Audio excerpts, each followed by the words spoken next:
Ambisi manusia memang tak akan ada habisnya. Sejarah mencatat negara-negara besar melakukan ekspedisi, menjelajah lautan dan pulau-pulau untuk mencari daerah kekuasaan baru. Dan kini di abad modern, dengan dukungan teknologi yang jauh sangat maju, bukan menjadi mustahil ada beberapa negara yang mengincar daerah jajahan hingga di luar bumi. Ini tuh bukan hanya sekedar khayalan seperti di film-film fiksi ilmiah semata gitu ya. Robert Bigelow, seorang astronot kenamaan dari Amerika Serikat, sangat-sangat mengkhawatirkan tentang hal tersebut. Kekhawatirannya itu dipicu setelah ia melihat kemajuan teknologi negara Cina yang berkembang dengan sangat pesat. Dan tak hanya berencana untuk meluncurkan stasiun luar angkasa sendiri ya. Cina bahkan telah mempersiapkan keberangkatan manusia untuk pergi ke bulan dengan menggelontorkan dana sekitar 3 juta triliun dolar tunai tanpa hutang sepeser. Maksudnya di saat Amerika sendiri tuh masih bergabung dengan 16 negara Eropa lainnya dalam meluncurkan stasiun ISS, Cina itu mampu melakukannya sendiri gitu loh dengan dana sebesar itu. Nah, tapi nih pertanyaannya adalah, untuk proyek dengan dana segede itu, kenapa targetnya adalah bulan? Ada apa dengan bulan? Apakah hanya sekedar untuk bersuah foto dan nantinya akan disebarluaskan di internet agar nanti mendapatkan pengakuan dari banyak orang di dunia kalau Cina akhirnya berhasil menancapkan benderanya di permukaan bulan? Jadi untuk gengsi-gengsian aja lah ya? Atau ada misi yang jauh lebih besar dari hal tersebut? Oke, mari kita bahas. Ian Crawford, pakar astronomi di Birkbeck College London, menuliskan laporannya dalam jurnal Progress in Physical Geography bahwa lapisan permukaan bulan berpotensi untuk dimanfaatkan secara ekonomi, khususnya nih pembangunan infrastruktur dan sumber daya alam. Salah satu yang diteliti Crawford adalah sumber daya helium-3. Di bulan, kandungan ini tertanam di lapisan regolith, lapisan tanah bagian atas yang berbatu. Dan asal kalian tahu aja nih, kandungan tersebut terbentuk dari hembusan angin matahari selama miliaran tahun. Nah, tapi apa sih manfaat dari zat helium-3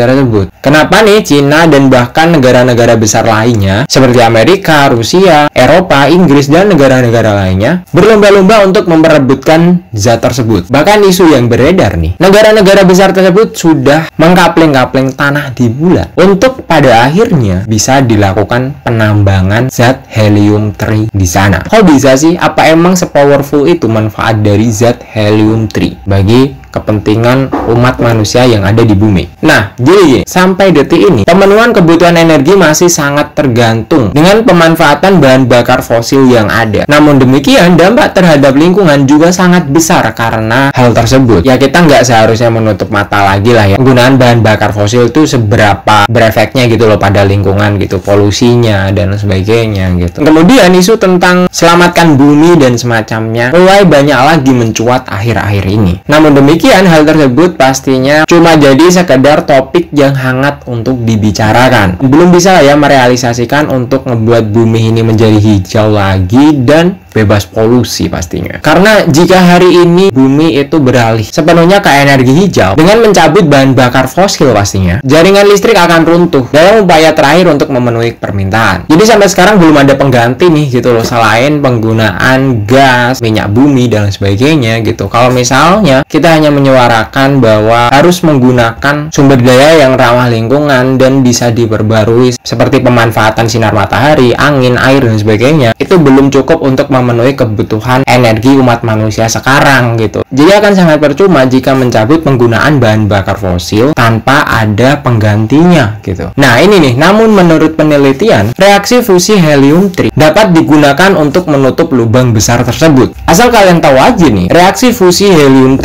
inilah yang memberikan kekuatan pada matahari dan bintang-bintang yang ada di alam semesta. Jadi yang ngebuat mereka bersinar dari dulu hingga sekarang, ya karena adanya reaksi fusi helium-3 tersebut. Dan ini sebenarnya gue baru tahu juga sih, karena dulu waktu kecil ketika gue tanya orang tua gue gitu, kalau malam kan bulan kan bersinar sangat terang gitu ya. Jadi gue nanya nih, itu kok bisa nyala itu gimana gitu. Katanya itu dibakar pakai minyak goreng gitu.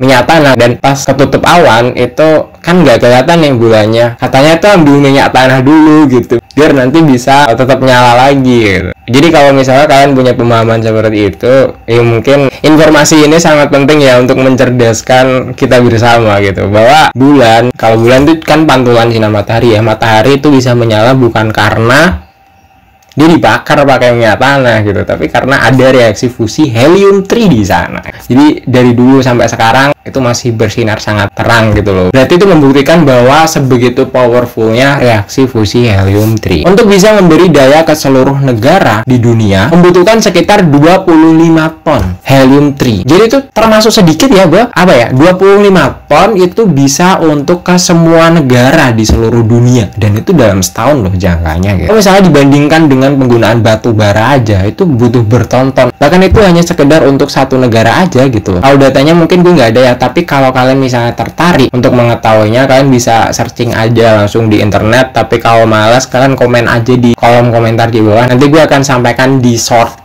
Nah, namun sayangnya nih, saat ini di bumi, di planet tercinta kita, itu hanya tersedia 100 kg saja zat helium-3. Jadi sebegitu langkanya loh di planet kita gitu. Makanya manusia itu sampai pengen ekspansi bulan gitu untuk penambangan helium-3. Tapi pertanyaannya adalah, untuk pada akhirnya berencana untuk menggelontorkan dana sebesar itu, sebenarnya seberapa besar sih potensi bulan itu sendiri gitu? Emang sebegitu besarnya gitu? Nah, menurut penelitian yang telah dilakukan, terdapat sekitar 1,1 juta metrik ton helium-3 yang terkandung di lapisan permukaan bulan. Wah, 1,1 juta metrik ton. Jika berhasil dimanfaatkan nih, jumlah zat helium-3 yang tersimpan di lapisan permukaan bulan bisa untuk memenuhi kebutuhan energi umat manusia hingga 10.000 tahun ke depan.